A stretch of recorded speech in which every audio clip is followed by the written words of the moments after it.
Ready to dive in. Today we're going deep into Budo. Oh, yeah.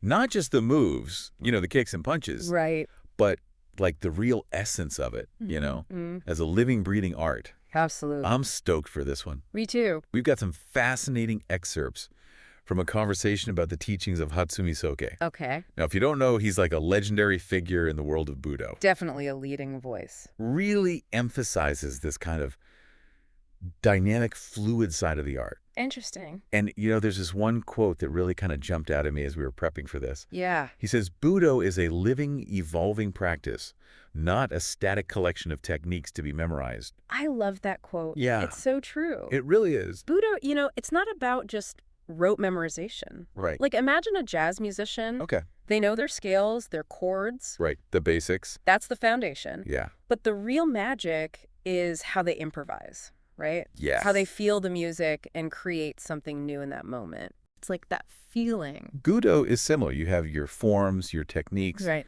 But that true mastery is about being able to respond intuitively, to adapt to whatever comes your way. So you're telling me my Budo practice is basically like a jazz solo?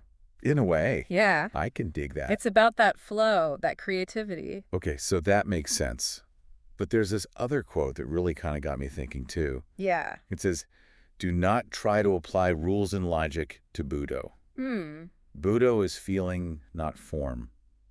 Interesting. How do you even, square that with all the discipline and structure of martial arts training? Right. It seems like a total paradox. Yeah. But think about it. Good. You can learn a form perfectly. Yeah. But if you don't have the feeling behind it, the intent, it's just an empty shell. Oh, I see. It's like the difference between, reciting a poem and truly feeling the emotions within it. Right, just going through the motions. Exactly. Versus actually feeling it. In Budo, that feeling, that intuition, Yeah. that's what allows you to move beyond the limitations of the form and respond naturally, almost instinctively. So it's not about throwing out the forms entirely, No, not all. but going deeper, Yeah. understanding the why behind the how. Exactly. You got it. Okay, so how do we do that? Well, that's where a concept called ninpo iken comes in. Ninpo Iken. Yeah. Now, that might sound intimidating, It does sound a little intimidating, I'm not going to lie. but essentially it means the unification of your mind, body, and spirit. Really? Your mind understands the principles your body has trained the movements,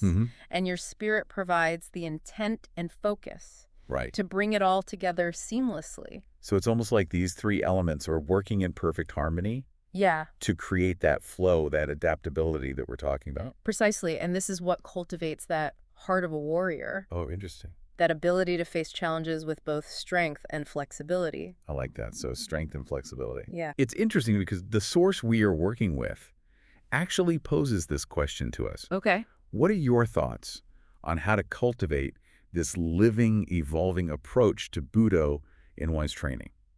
That's a great question. How can someone listening to this right now start to put these ideas into practice?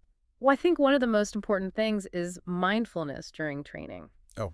Don't just go through the motions, really Wow. feel your body, understand the energy behind each movement. So being present in the moment. Exactly. Be present. Ask yourself, why am I doing this? Oh, wow. What is the purpose behind this technique? So you're saying it's about being present, Yes, aware of not just what you're doing, but why you're doing it. exactly. I can see how that would start to build that mind-body-spirit connection. Absolutely. And another crucial element is seeking out diverse training partners and situations. Oh, okay. This forces you to adapt to break free from your preset patterns. Oh, I get it. So if you only spar with the same person, you get used to their movements. But if you're constantly facing new challenges, Yeah, you have to rely on that intuition, that ability to respond in the moment. right on. It's like learning to dance on different surfaces. Okay.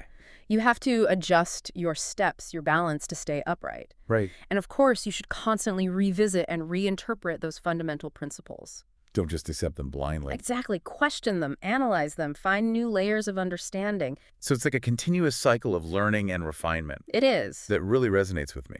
It's about always striving to go deeper, to understand the essence of Budo. Exactly. That's the beauty of Budo. It's not just about fighting. Right. It's about self-discovery, about constant growth. I think this deep dive has given us a whole new perspective on Budo I think so too. and how its true mastery lies not in rigid techniques, but in cultivating that flexible, adaptable heart of a warrior. And the best part is, What's that? these principles aren't limited to martial arts. Oh, that's a good point. They can be applied to any area of your life. Now, that's something to think about. So here's a question for you, listener. Okay. How could you embrace the principles of fluidity, adaptability, and feeling in your daily life? Ooh, that's a good one. Your work, Yeah. your relationships. It's an invitation to bring that heart of a warrior into everything you do. I love that. Keep exploring, keep questioning, Yeah. and keep that Budo spirit alive, both on and off the mat. Absolutely. Until next time. See you then.